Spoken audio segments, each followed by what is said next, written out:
ಮಿತ್ರ ಪಾಕಿಸ್ತಾನಕ್ಕೆ China big shock. ಮಹತ್ವದ ಯೋಜನೆಯಿಂದ ಹಿಂದೆ ಸರಿದ ಚೀನಾ. ನಿಮಗೆ ಹಣ ಕೊಡಲ್ಲ ಎಂದ ಡ್ರ್ಯಾಗನ್ ರಾಷ್ಟ್ರ. ವಿಜಯ ಕರ್ನಾಟಕ ವೆಬ್ ವೀಕ್ಷಕರಿಗೆ ನಮಸ್ಕಾರ. ನಾನು ಶಿವಮೂರ್ತಿ ಸರಬಾ. ಉಕ್ಕಿನ ಸ್ನೇಹ ಅಂತ ಜಗತ್ತಿಗೆ ಸಾರ್ಥ ಇದ್ದ ಚೀನಾ ಮತ್ತು ಪಾಕಿಸ್ತಾನದ ನಡುವಿನ ಸಂಬಂಧದಲ್ಲಿ ದೊಡ್ಡ ಬಿರುಕು ಮೂಡಿದೆ. ಎಂತಹದ್ದೇ ಸಂದರ್ಭದಲ್ಲೂ ಪಾಕ್ ಜೊತೆ ಚೀನಾ ನಿಂತುಕೊಳ್ತಾ ಇತ್ತು.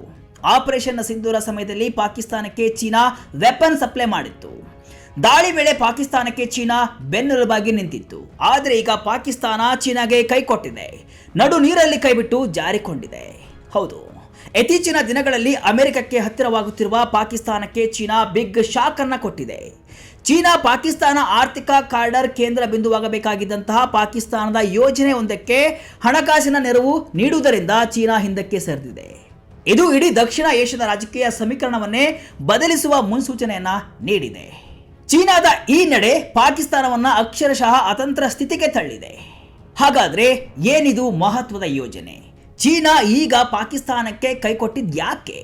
ಮಹತ್ವದ ಯೋಜನೆಯಿಂದ ಚೀನಾ ದಿಢೀರ್ ಹಿಂದೆ ಸರಿದಿದ್ದು ಯಾಕೆ? ನೋಡ್ಕೊಂಡು ಬರೋಣ ಬನ್ನಿ.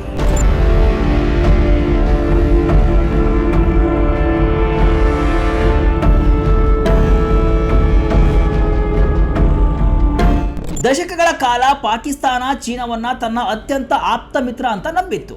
ಆದರೆ ಈಗ ಅದೇ ಚೀನಾ ಪಾಕಿಸ್ತಾನದ ಕನಸಿನ ಯೋಜನೆಗೆ ಹಣ ನೀಡಲು ನಿರಾಕರಿಸಿ ಪಾಕ್ ನಾಯಕರಿಗೆ ಶಾಕ್ ಕೊಟ್ಟಿದೆ.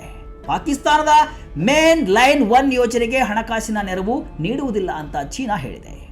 ಆದ್ದರಿಂದ ಪಾಕಿಸ್ತಾನವು ಈಗ ಕರಾಚಿ ರೌಹಿ ವಿಭಾಗದ ಮಾರ್ಗವನ್ನ ನವೀಕರಿಸಲು ಎಡಿಬಿಯಿಂದ $2 ಬಿಲಿಯನ್ ಸಾಲವನ್ನ ಪಡೆಯಲು ಮುಂದಾಗಿದೆ. ಸಿಪಿಇಸಿ ಅಡಿಯಲ್ಲಿ ಬರುವ ಮೇನ್ ಲೈನ್ 1 ಅಥವಾ ML1 ರೈಲ್ವೆ ಯೋಜನೆ ಪಾಕಿಸ್ತಾನದ ಪಾಲಿಗೆ ಒಂದು ಗೇಮ್ ಚೇಂಜರ್ ಆಗಿತ್ತು. ಕರಾಚಿಯಿಂದ ಪೇಶಾವರದವರೆಗೆ ಸುಮಾರು 1800 ಕಿಲೋಮೀಟರ್ ಉದ್ದದ ಹಳೆಯ ರೈಲ್ವೆ ಜಾಲವನ್ನು ಸಂಪೂರ್ಣವಾಗಿ ಆಧುನೀಕರಿಸುವ ಈ ಯೋಜನೆಗೆ ಚೀನಾ ಹಣಕಾಸಿನ ನೆರವು ನೀಡುವುದಾಗಿ ಭರವಸೆಯನ್ನ ನೀಡಿತ್ತು. ಸಿಪಿಇಸಿ ಅಡಿಯಲ್ಲಿ ಪಾಕಿಸ್ತಾನಾದ್ಯಂತ ಇಂಧನ ಮತ್ತು ಸಾರಿಗೆ ಮೂಲಸೌಕರ್ಯಕ್ಕಾಗಿ ಸುಮಾರು $60 ಬಿಲಿಯನ್ ಹೂಡಿಕೆ ಮಾಡುವುದಾಗಿ ಚೀನಾ ಭರವಸೆಯನ್ನ ನೀಡಿತ್ತು. ಆದರೆ 1 ದಶಕದ ಮಾತುಕತೆಗಳ ನಂತರವೂ ಚೀನಾ ಈ ಯೋಜನೆಗೆ ಹಣ ಬಿಡುಗಡೆ ಮಾಡಲೇ ಇಲ್ಲ. ಪದೇ ಪದೇ ಸತಾಯಿಸ್ತಾ ಇದ್ದಂತಹ ಚೀನಾ ಈಗ ಅಧಿಕೃತವಾಗಿ ತಾನು ಹಣ ನೀಡುವುದಿಲ್ಲ ಅಂತ ಸ್ಪಷ್ಟಪಡಿಸಿದೆ. ಇದರಿಂದ ಕಂಗೆಟ್ಟ ಪಾಕಿಸ್ತಾನ ತನ್ನ ಯೋಜನೆಯ ನಿರ್ಣಾಯಕ ಭಾಗವಾದ ಕರಾಚಿ ರೋಹಿ ವಿಭಾಗವನ್ನ ನವೀಕರಿಸಲು ಏಷ್ಯನ್ ಡೆವಲಪ್ಮೆಂಟ್ ಬ್ಯಾಂಕ್ ಅಂದ್ರೆ ADB ಮೊರೆ ಹೋಗಿದೆ. ಎಡಿಬಿಯಿಂದ ಬರೋಬ್ಬರಿ $2 ಬಿಲಿಯನ್ ಸಾಲ ಪಡೆಯಲು ಪಾಕಿಸ್ತಾನ ಈಗ ಮುಂದಾಗಿದೆ. ಇದು ಚೀನಾದ ಮಹತ್ವಾಕಾಂಕ್ಷೆಯ ಬೆಲ್ಟ್ ಅಂಡ್ ರೋಡ್ ಇನಿಷಿಯೇಟಿವ್ ಯೋಜನೆಗೆ ದೊಡ್ಡ ಹಿನ್ನಡೆಯಾಗಿದ್ದು, ಅದರ ಪ್ರಮುಖ ಯೋಜನೆಯೊಂದರಲ್ಲಿ ಎಡಿಬಿ ಅಂತಹ ಸಂಸ್ಥೆ ಮಧ್ಯೆ ಪ್ರವೇಶಿಸಲು ಪಾಕಿಸ್ತಾನವೇ ದಾರಿ ಮಾಡಿಕೊಟ್ಟಂತಾಗಿದೆ. ಪಾಕ್ ಯೋಜನೆಯಿಂದ ಚೀನಾ ಹಿಂದೆ ಸರಿದಿದ್ಯಾಕೆ? ಹಾಗಾದ್ರೆ ತನ್ನ ಪರಮಾಪ್ತ ರಾಷ್ಟ್ರದ ವಿಷಯದಲ್ಲಿ ಚೀನಾ ಯಾಕಿಷ್ಟು ಕಠೋರವಾಯಿತು? ಪಾಕಿಸ್ತಾನದ ಯೋಜನೆಯಿಂದ ಹಿಂದೆ ಸರಿಯಲು ನಿಜವಾದ ಕಾರಣಗಳು ಏನು? ಇದರ ಹಿಂದೆ ಇರುವುದು ಬರೀ ಆರ್ಥಿಕ ಕಾರಣಗಳೇ ಅಥವಾ ರಾಜಕೀಯ ಲೆಕ್ಕಾಚಾರಗಳು ಇವೆಯಾ? ನೋಡೋಣ. ಚೀನಾದ ಈ ನಿರ್ಧಾರದ ಹಿಂದೆ ಹಲವಾರು ಬಲವಾದ ಕಾರಣಗಳಿವೆ. ಮೊದಲನೆಯ ಮತ್ತು ಪ್ರಮುಖ ಕಾರಣ ಪಾಕಿಸ್ತಾನದ ಹದಗೆಟ್ಟ ಆರ್ಥಿಕ ಸ್ಥಿತಿ. ಪಾಕಿಸ್ತಾನ ಈಗಾಗಲೇ ಸಾಲದ ಸುಳಿಯಲ್ಲಿ ಸಂಪೂರ್ಣವಾಗಿ ಮುಳುಗಿದೆ. ಪದೇ ಪದೇ ಅಂತಾರಾಷ್ಟ್ರೀಯ ಹಣಕಾಸು ನಿಧಿ ಅಂದ್ರೆ IMF ನಿಂದ ಬೇಲ್ ಔಟ್ ಪ್ಯಾಕೇಜ್ಗಳನ್ನು ಪಡಿತಾ ಇದೆ. ಇಂತಹ ಪರಿಸ್ಥಿತಿಯಲ್ಲಿ ಸಾವಿರಾರು ಕೋಟಿ ಡಾಲರ್ ಸಾಲವನ್ನ ನೀಡಿ ಅದನ್ನು ಪಾಕಿಸ್ತಾನ ಮರುಪಾವತಿ ಮಾಡುತ್ತದೆಯಾ ಎಂಬ ನಂಬಿಕೆ ಚೀನಾಗೆ ಈಗ ಇಲ್ಲ. ಸಿಪಿಇಸಿ ಅಡಿಯಲ್ಲಿ ಈಗಾಗಲೇ ಚೀನಿ ಸಂಸ್ಥೆಗಳು ಹೂಡಿಕೆ ಮಾಡಿರುವ ವಿದ್ಯುತ್ ವಲಯದಲ್ಲಿ ಪಾಕಿಸ್ತಾನ ಶತಕೋಟಿ ಡಾಲರ್ಗಳಷ್ಟು ಹಣವನ್ನ ಬಾಕಿ ಉಳಿಸಿಕೊಂಡಿದೆ. ಈ ಕಹಿ ಅನುಭವದಿಂದ ಚೀನಾ ಮತ್ತೊಂದು ದೊಡ್ಡ ರಿಸ್ಕ್ ತೆಗೆದುಕೊಳ್ಳಲು ಇಲ್ಲಿ ಸಾಧ್ಯವಿಲ್ಲ. ಎರಡನೇ ಕಾರಣ ಚೀನಾದ ಆಂತರಿಕ ಆರ್ಥಿಕ ಸವಾಲುಗಳು. ಚೀನಾ ಕೂಡ ತನ್ನದೇ ಆದ ಆರ್ಥಿಕ ಸಮಸ್ಯೆಗಳನ್ನು ಎದುರಿಸ್ತಾ ಇದೆ. ಹೀಗಾಗಿ ವಿದೇಶಗಳಲ್ಲಿ ಮಾಡುವ ಅಧಿಕ ಅಪಾಯದ ಯೋಜನೆಗಳಲ್ಲಿ ಹೂಡಿಕೆ ಮಾಡುವ ಆಸಕ್ತಿಯನ್ನ ಚೀನಾ ಕಡಿಮೆ ಮಾಡಿಕೊಳ್ತಾ ಇದೆ. ಮರುಪಾವತಿಯ ಖಾತ್ರಿ ಇಲ್ಲದ ದೇಶಗಳಲ್ಲಿ ಬೃಹತ್ ಪ್ರಮಾಣದ ಹೂಡಿಕೆಗಳಿಂದ ಚೀನಾ ಹಿಂದೆ ಸರಿತಾ ಇದೆ. ಪಾಕಿಸ್ತಾನದ ಆರ್ಥಿಕ ಅಸ್ಥಿರತೆ ಚೀನಾದ ಈ ಆತಂಕವನ್ನ ಮತ್ತಷ್ಟು ಹೆಚ್ಚಿಸಿದೆ. ಸಿಪಿಇಸಿಯ ಅತಿ ದೊಡ್ಡ ಯೋಜನೆಯಿಂದ ಚೀನಾ ಹಿಂದೆ ಸರಿದಿರುವುದು 2 ದೇಶಗಳು ಹೇಳಿಕೊಳ್ಳುವ ಉಕ್ಕಿನ ಸ್ನೇಹಕ್ಕೂ ಆರ್ಥಿಕ ಇತಿಮಿತಿಗಳಿವೆ ಎಂಬುದನ್ನು ತೋರಿಸುತ್ತೆ. ಚೀನಾದ ನಡೆ ಪಾಕಿಸ್ತಾನಕ್ಕೆ ನುಂಗಲಾರದ ತುತ್ತಾಗಿದೆ. ML1 ಯೋಜನೆಯಿಂದ ಚೀನಾದ ನಿರ್ಗಮನವು ಸಿಪಿಇಸಿಯ ಅಂತ್ಯವಲ್ಲದಿದ್ರೂ ಅದರ ವೇಗ ಕುಂಠಿತಗೊಂಡಿರುವುದನ್ನು ಇದು ತೋರಿಸುತ್ತೆ. 2015 ಮತ್ತು 2019 ನಡುವೆ ಹೆದ್ದಾರಿಗಳು, ವಿದ್ಯುತ್ ಸ್ಥಾವರಗಳು ಮತ್ತು ಬಂದರುಗಳ ನಿರ್ಮಾಣದಂತಹ ಚಟುವಟಿಕೆಗಳನ್ನು ಚೀನಾ ಪೂರ್ಣಗೊಳಿಸಿತ್ತು. ನಂತರ ಸಿಪಿಇಸಿಯ ಕೊನೆಯ ಪ್ರಮುಖ ಯೋಜನೆಯಾದ ಗ್ವಾದರ್ ಈಸ್ಟ್ ಬೇ ಎಕ್ಸ್ಪ್ರೆಸ್ ವೇ ಅನ್ನ ಚೀನಾ 2022ರಲ್ಲಿ ಪೂರ್ಣಗೊಳಿಸಿತ್ತು. ಅದೇ ಕೊನೆ. ಅಂದಿನಿಂದ ಸಿಪಿಇಸಿ ಪ್ರಗತಿ ನಿಧಾನವಾಗಿದೆ.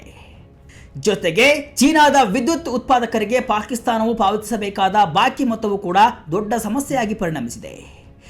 ML1ಗಾಗಿ ಎಡಿಬಿಯಿಂದ ಸಾಲ ಪಡೆಯಲು ಮುಂದಾಗಿರುವ ಪಾಕಿಸ್ತಾನ ಭವಿಷ್ಯದ ಯೋಜನೆಗಳಿಗೆ ಚೀನಾದ ಹೊರತಾಗಿ ಕೂಡ ಹಣಕಾಸಿನ ಮೂಲವನ್ನ ಹುಡುಕ್ತಾ ಇರುವುದು ಸ್ಪಷ್ಟವಾಗಿದೆ. ಪಾಕಿಸ್ತಾನಕ್ಕೆ ಮಾಡು ಇಲ್ಲವೇ ಮಡಿ ಮಾರ್ಗ. ಚೀನಾದ ಈ ನಿರ್ಧಾರ ಪಾಕಿಸ್ತಾನಕ್ಕೆ ದೊಡ್ಡ ಹೊಡೆತ ನೀಡಿರೋದು ನಿಜ. ಆದರೆ ಈ ML1 ಯೋಜನೆಯನ್ನ ಕೈಗೆತ್ತಿಕೊಳ್ಳಲೇಬೇಕಾದ ಒಂದು ದೊಡ್ಡ ಅನಿವಾರ್ಯತೆ ಪಾಕಿಸ್ತಾನಕ್ಕೆ ಎದುರಾಗಿದೆ. ಇದು ಪಾಕಿಸ್ತಾನದ ಪಾಲಿಗೆ ಮಾಡು ಇಲ್ಲವೇ ಮಡಿ ಪರಿಸ್ಥಿತಿಯನ್ನ ಸೃಷ್ಟಿಸಿದೆ. ಈ ಅನಿವಾರ್ಯತೆ ಏನು ಗೊತ್ತಾ? ಅದೇ ರೆಕೋ ಡಿಕ್ ಗಣಿ. ಬಲೂಚಿಸ್ತಾನದಲ್ಲಿರುವಂತಹ ರೆಕೋ ಡಿಕ್ ತಾಮ್ರ ಮತ್ತು ಚಿನ್ನದ ಗಣಿ ವಿಶ್ವದ ಅತಿ ದೊಡ್ಡ ಬಳಕೆಯಾಗದ ಖನಿಜ ಸಂಪನ್ಮೂಲಗಳಲ್ಲಿ ಒಂದು.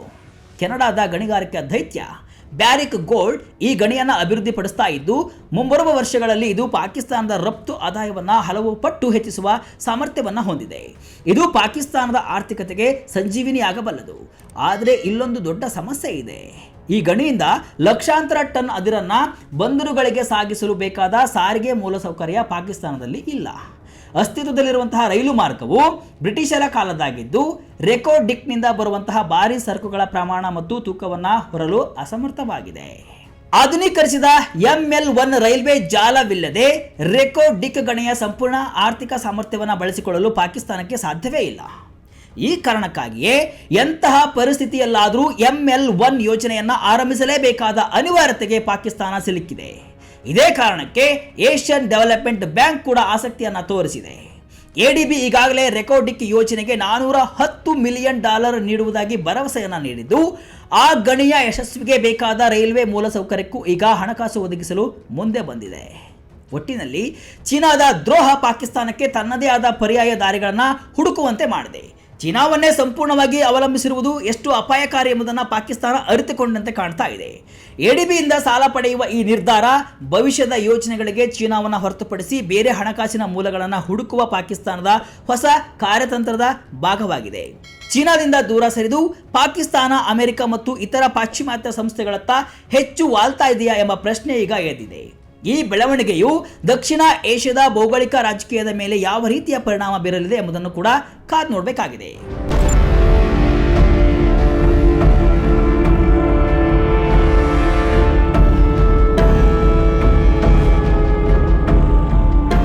ಇದಿಷ್ಟು ಇವತ್ತಿನ ವಿಶೇಷ.